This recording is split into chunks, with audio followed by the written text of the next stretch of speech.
Good afternoon, everyone. As Kathy said, my name is Lindsay Persohn. I'm a new assistant professor in literacy studies on the Sarasota Manatee campus. Today, I want to share with you all the story of how I fell down the rabbit hole in Lewis Carroll's Alice in Wonderland, and through my own adventures, found my research agenda.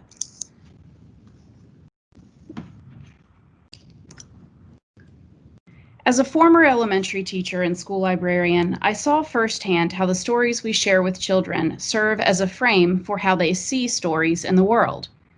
As an art enthusiast, I'm interested in how the illustrations that accompany literature for children impact a book's message. My love of children's literature began when I was still a part of the intended audience. As a kid, I don't think I would have ever imagined a world where stories and books aren't important. But the field of children's literature doesn't get much research attention. Experts working specifically in the field of illustration in children's books are even fewer in number, but the work is complex and meaningful. For example, 17th century historians believe the Humpty Dumpty rhyme was written about a crooked politician. But in modern day minds, we don't picture a politician. This is the image that likely comes to mind. Humpty the Egg was drawn by Sir John Tenniel, a political cartoonist and the first published illustrator of Carroll's Alice books. Tenniel set the image for many characters in Wonderland. Lewis Carroll first told this story to young friends, and the story is based on one of those children, Alice Little. But over the years, Alice has been embodied by many, while portrayals of the Alice character have remained fairly stable. I was first drawn to the story of Wonderland as a child. I watched the Disney movie countless times and learned from Alice's wit, bravery, and perseverance. Alice helped to teach me to see the world as one that is full of challenges and possibilities. Disney's Alice, who looks quite like Tenniel's Alice, inspired many of my childhood fashion choices. So how do stories, classic stories, and images transgress the boundaries of the page and become a part of the stories of childhood? In Central Park in New York City, Jose de Kreeft invites visitors to climb on his bronze statue of Alice in Wonderland. This invitation indicates one of many ways in which children and adults can interact with the world of Wonderland. Camille Rose Garcia's distinct style renewed my interest in Wonderland. Her illustrations made me wonder how artists could see this story so differently, and then how illustrators have portrayed the story across generations. The composition of Garcia's illustrations is very similar to Tenniel's, but it's her artistic style that makes all the difference. So I decided to study all illustrations of Wonderland since its initial publication. I collected digital scans of nearly 6,000 illustrations, organized them, and studied them for themes, patterns, counter-narratives, and reflections of the social world in the era in which they were produced. Here are some of the things I've learned. I learned Einstein and Freud's ideas changed how Alice's fall was portrayed, but no one had a greater impact than Walt Disney Studios. Before Disney's 1951 animated adaptation of the story, about 30% of editions included an illustration of Alice's fall. After Disney, about 80% of illustrators chose to depict that scene. I found that the Hatter illustrations loosely trace the history of madness. In the 1920s, when those with mental illness were often treated as wild animals, illustration reflected that view. As treatment turned to community care, the Hatter at the center here appears as a vagrant. And to the right, as advocacy groups campaigned for acceptance, the Hatter appeared normalized. Illustrators also increasingly blurred the lines between fantasy and reality through the advancement of metafictional elements. At the left, our world is collaged into Wonderland. In the center, Wonderland dissolves into reality, or maybe reality dissolves into Wonderland. And on the right, readers physically involve themselves in Wonderland with pull tabs, lift flaps, and fold-outs. I developed the methodology of curation as I shared many of these ideas in a curated collection of illustrations in USF Tampa Library Special Collections. Curation allowed me to identify meta-narratives and share them with the public. This project, involving so many images, reminded me of a time-lapse study I did a few years ago. I utilized time-lapse photography and a longitudinal study of my teaching because of my lack of focus while reviewing video, the tedium of watching video playback, and the irritation I typically felt while watching video of myself. Time-lapse photography allowed me to attend to my inner dialogue, broaden my focus, and alter the scale of time and space during the study of my teaching. I took thousands of photographs 10 seconds apart over several courses and several semesters. This short and fast-moving clip shows about 30 minutes of one of my classes. This time-lapse technique allowed me to attend to my body language and how class meetings were segmented for flow, predictability, and productivity.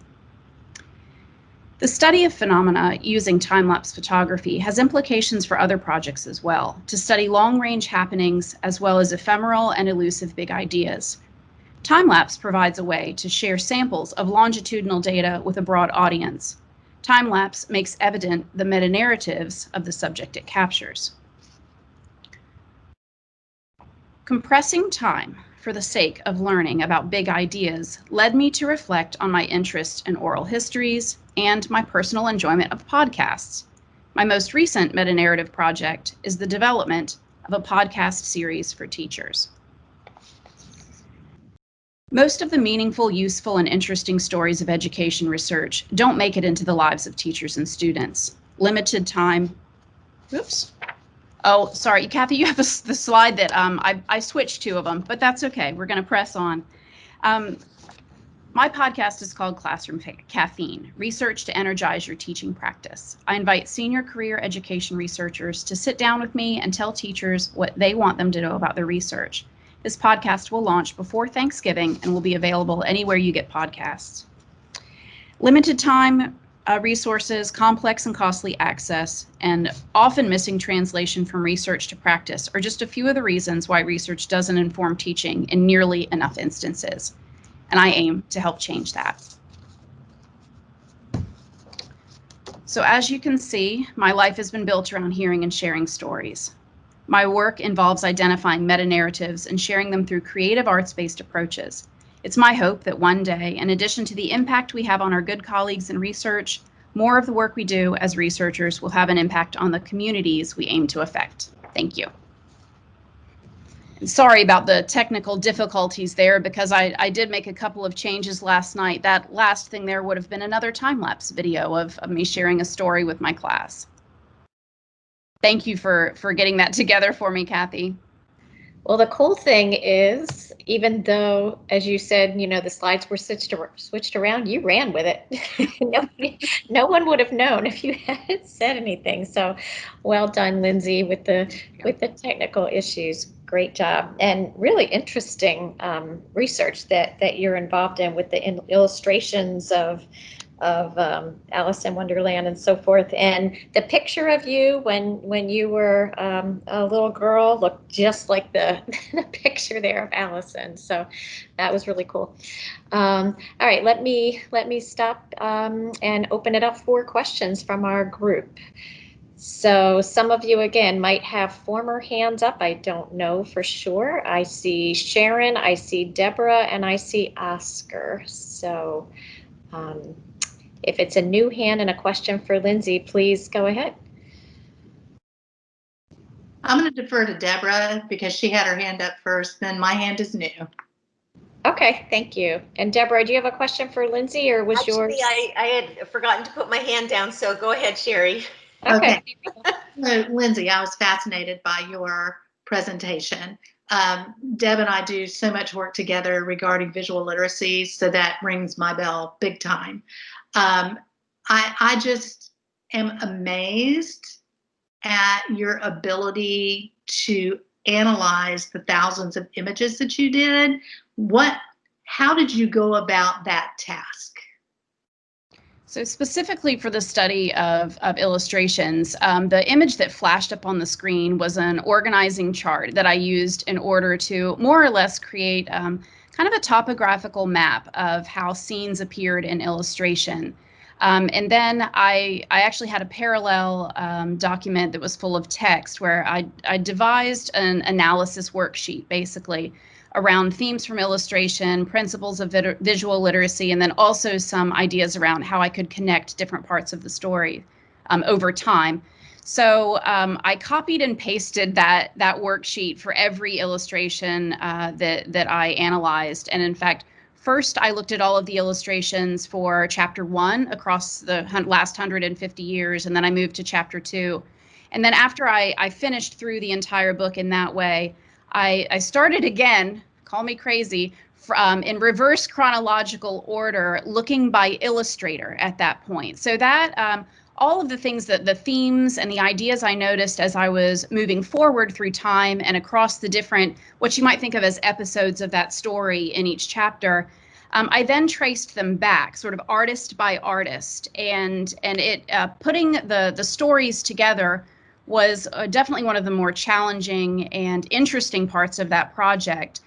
So I approach it in a very systematic way with a sort of open idea of interpretation of the story with understanding of art and how it's situated within its own sociocultural context, and also how the story has been perceived in a forward-thinking fashion, but also in that sort of backward-thinking fashion. You know, there are all kinds of anachronistic viewpoints that we try to apply to what Lewis Carroll may have been doing or not been doing with his time and his attention. And it's interesting to see how those ideas play out, and also to see where they came from and how they began. Well, I find it fascinating, and I think that's something as, you know, former elementary school teacher, whatever, you know, comparing and contrasting just different versions of text is common, but this kind of work with illustration for me is different, as that's got my brain buzzing a little bit. So thank you so much. Good. Thank you, Sherry.